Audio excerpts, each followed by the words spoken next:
ಪರಮೇಶ್ವರ್ ಅವರು ಏನೋ ತಮಾಷೆ ಮಾಡ್ಲಿಕ್ಕೆ ಹೋಗಿ ಕೋರ್ಟ್ನಲ್ಲಿ ಸಿಗಾಕೊಂಡಿದ್ದಾರೆ. ಒಬ್ಬ ಸ್ಥಾನಮಾನದಲ್ಲಿ ಇರುವಂತವ್ರು ಮಾತಾಡ್ಬೇಕಾದ್ರೆ ಬಹಳ ಎಚ್ಚರಿಕೆಯಿಂದ ಮಾತಾಡ್ಬೇಕಾದ್ರೆ.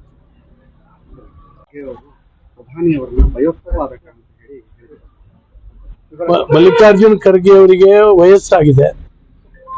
ಆ ವಯಸ್ಸಿನ ಕಾರಣನೂ ಇರ್ಬೋದು, ಮಾನಸಿಕ ಸ್ಥಿತಿ ವ್ಯತ್ಯಾಸ ಆಗಿ. ಯಾಕಂದ್ರೆ ಆಲ್ ಇಂಡಿಯಾ ಪೊಲಿಟಿಕಲ್ ಪಾರ್ಟಿಯ ಒಬ್ಬ ಅಧ್ಯಕ್ಷ ಯಾವ ಗಾಂಭೀರ್ಯತೆಯಿಂದ ಮಾತಾಡಬೇಕು, ಟೀಕೆ ಮಾಡಬೇಕು ಅನ್ನುವಂತ ಸಾಮಾನ್ಯ ಅರಿವನ್ನು ಬಿಟ್ಟು ಏನೇನೋ ಮಾತಾಡಿದ್ರು. ನಿನ್ನೆ ಬಹಳ ನೋವಾಯ್ತು. ಅವರಂತವ್ರು ಆ ರೀತಿ ಮಾತಾಡೋದು, ಅವ್ರ ಬಾಯಿಂದ ಬರೋದು ಒಳ್ಳೇದಾಗ್ಲಿಲ್ಲ. ಅವರಿಗೆ ಡೆಸ್ಪರೇಟ್ ಆಗಿದೆ. ಯಾಕಂದ್ರೆ ಇಡೀ ದೇಶದಿಂದನೇ ಕಾಂಗ್ರೆಸ್ ಮಾಯ ಆಗ್ತಾ ಇದೆ. ಮತ್ತು ಅವ್ರ ಕಾಲದಲ್ಲಿ, ಅವ್ರ ಅಧ್ಯಕ್ಷರಾಗಿದ್ದಂತ ಕಾಲದಲ್ಲಿ ಅವ್ರು ನಾಮಕಾವಸ್ಥೆ ಅಧ್ಯಕ್ಷರು. ರಾಹುಲ್ ಗಾಂಧಿ, ಸೋನಿಯಾ ಗಾಂಧಿ ಅವರೇ ಹೈಕಮಾಂಡರ್. ಇವ್ರದ್ದೇನು ನಡೆಯೋದಿಲ್ಲ. ಆದರೆ ದೇಶದಲ್ಲಿ ಇಂಥ ಒಂದು ಸ್ಟೇಟ್ಮೆಂಟ್ಗಳನ್ನು ಕೊಟ್ಕೊಂಡು ನಾನಿನ್ನು ಏನೋ ಅಧಿಕಾರದಲ್ಲಿ ಇದ್ದೀನಿ ಅನ್ನೋ ರೀತಿಯಲ್ಲಿ ವರ್ತನೆ ಮಾಡ್ತಾ ಇದ್ದಾರೆ. ಹಾಗಾಗಿ ಅದನ್ನ ಖಂಡಿಸ್ತೇವೆ.